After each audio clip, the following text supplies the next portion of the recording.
Alrighty guys, today's February 21st and I'm working on this. It's a last year's model Snapper. It's an MTD push mower with the new type Briggs 725 EXI engine on it. I was messing with this thing earlier and I tipped it on its side and nothing but rotten gas poured out that breather port. Yeah.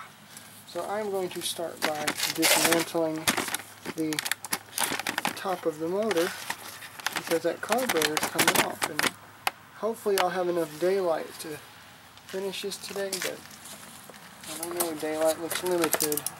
It's like 5:30. I had to wait till my neighbors are back outside now. Oh well, I don't pay them no attention.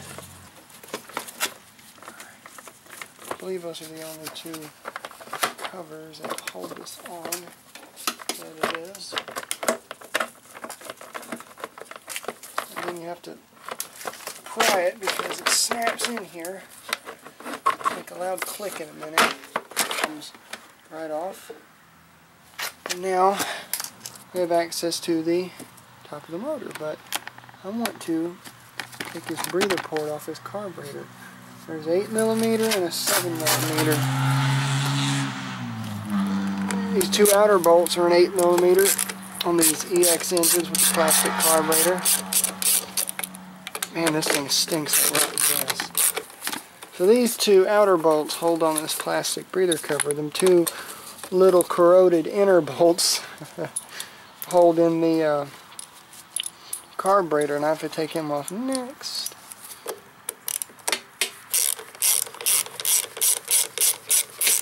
Okie dokie. Oh, right in the old gas. Thank you. Yeah, that is putrid. Yuck.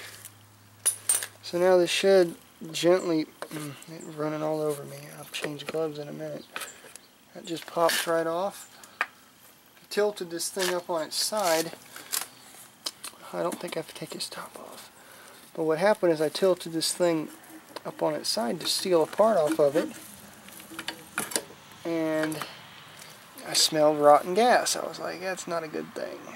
And it's not a good thing. Okay, what I'm going to do now is get, what the heck is that? Oh, that's just corroded. I'm going to have to get a pair of pliers, take that line off. There we go. Now the second I pop that off, it's going to spew green crap everywhere. I got to roll the shop towels here. Just going to stick these under here, because whatever's in here is coming out. I don't care what it is. Whatever nasty stuff's in here has got to come out regardless, because it's not going to run on it. Oh, that line's already getting hard. That's not good. There it is. Looks just like water, but it's not. Really, it might be a mix of water. It's probably more water than anything. Alright, pop out of there, you aggravating thing. Pop on out of there. There we go. You're next. Alright, put that nasty thing aside. Yeah, that looks more like water than anything, and it's seeping through. Ah, crap. Now it just smells like clean gas. I don't mind clean gas. It's not like going to take a paint off right away. Doesn't smell too great either. Tank's empty. So that's a good thing. Whatever's there can drip out. I'm going to, well, no, I'm not going to change gloves. I'm going to get my shop bench, as I call it, situated, and I'll be right back. Okay, there's my makeshift workbench, because my work table is blocked by a bunch of garbage right now. So here's our fine looking specimen that I'm going to pop his bowl off. It's got some water in it. That's just water. That's why it doesn't run, because there's nothing but water coming out of there.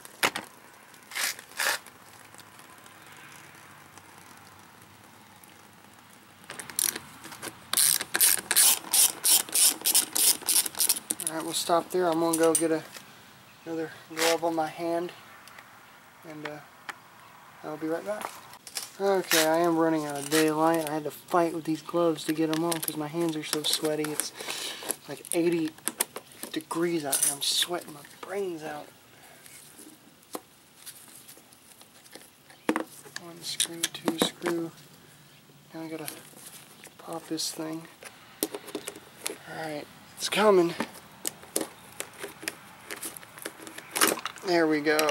Yeah, it's pretty crusty. That gasket don't look too hot either. Damn. Nothing but water. So it's going to need a spray out. That gasket it'll be alright. I need a carb spray. Alright, cover your eyes. I gotta spray all this out. Get all the water out of it at least. Popping this dude out without breaking the float. That's the hard part, I should say, is this center jet. That one came out easy. Or is coming out easy, I should say. Just a standard water everywhere in it. Put it back down in here. Now we gotta press it in until we hear the click. It clicked. So I hope this doesn't leak. I've never had one of these EX carburetors leak on me before. Then again, I've never seen a float bowl gasket that shredded. That's what old gas does. You're good to go. So first to go in is going to be this choke linkage. It's the most aggravating. Just pops right in. There we go. And then we just pop out on there. There might be enough daylight left to where I can start this thing. This is what old gas does to nitrile gloves. It turns them green, at least the blue ones. Hell, I can take these off now. I'm not dealing with nothing nasty. So I went through 5 pairs of gloves.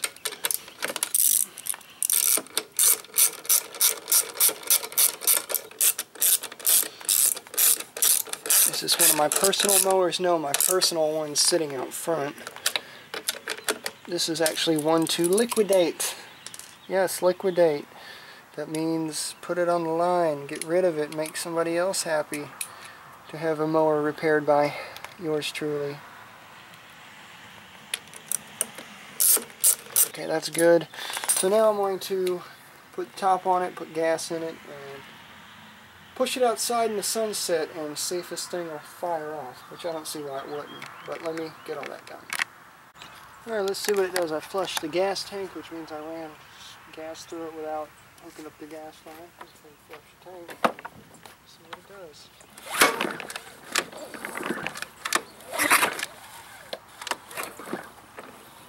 Apparently it hydro locked. Oh great, that's easy fix. Okay, so it hydro locked for whatever reason. I'm losing daylight here, and it shot crap out of the carburetor, which has oil, which is not a good thing.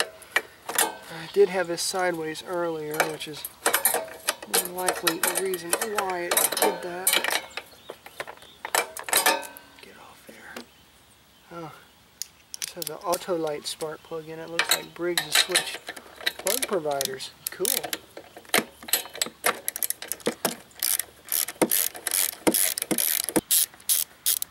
Oh yeah.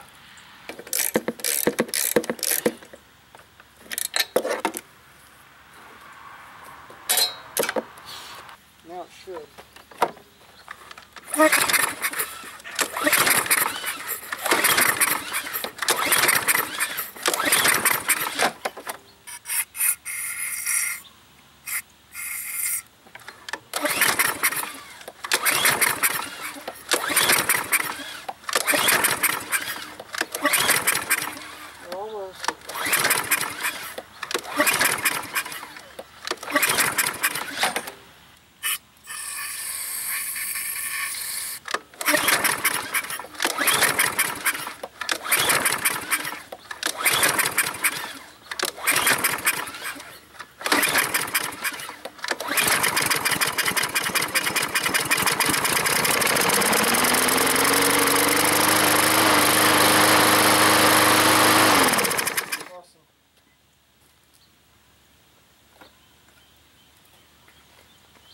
Now, a real test.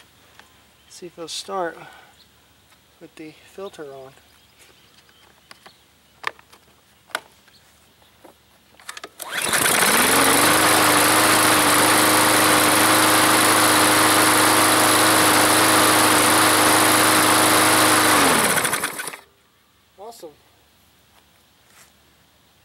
hear it sizzling. Alright, until next time. See you all in the next video. Hope you all learned something. If you did, like, subscribe, and comment, because it matters nowadays. Over and out.